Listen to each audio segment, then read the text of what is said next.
ধর্ম প্রসঙ্গে স্বামী ব্রহ্মানন্দ।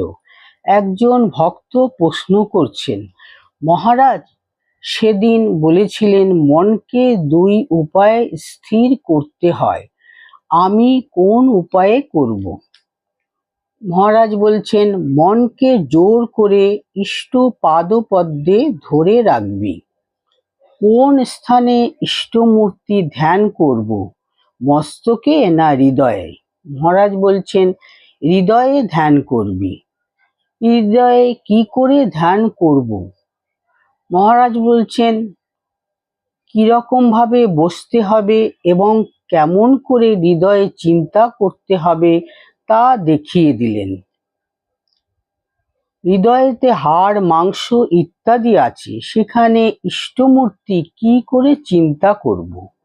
উত্তরে বলছেন, হাড় মাংসের কথা চিন্তাই করবি না, ঠিক হৃদয় স্থানটিতে তিনি রয়েছেন, এইভাবে চিন্তা করবি। প্রথমে দুই একবার হাড় মাংসের কথা মনে হলেও পরে আর মনে থাকবে না, কেবল ইষ্টমূর্তি থাকবে।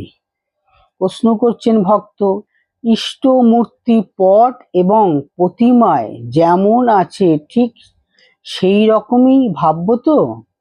মহারাজ বলছেন, সেই আকার বটে, তবে জীবন্ত ও জ্যোতির্ময় ভাববি। শুনেছি মন্ত্রার্থ চিন্তা করে জপ করতে হয়। মন্ত্রটি কি প্রত্যেক অক্ষর ধরে চিন্তা করতে হয়, না সমগ্র মন্ত্রটি একসঙ্গে চিন্তা করতে হয়? মহারাজ বলছেন, মন্ত্রার্থ কিরকম জানিস? যেমন নাম ধরে ডাকা, তোর নাম অমুক, তোর নাম ধরে ডাকলে তোর রূপটিও আমার মনে জাগবে, সেই রকম মন্ত্র এবং সঙ্গে সঙ্গে উহার রূপ অর্থাৎ ইষ্টমূর্তি ধ্যান করতে হবে।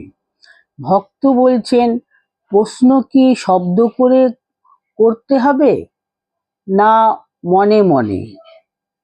মহারাজ বলছেন, যখন একলা নির্জনে জপ করবি তখন তুই নিজের কানে যেন শুনতে পাস, এই রকম ভাবে করবি, আর লোকজন কাছে থাকলে মনে মনে জপ করবি।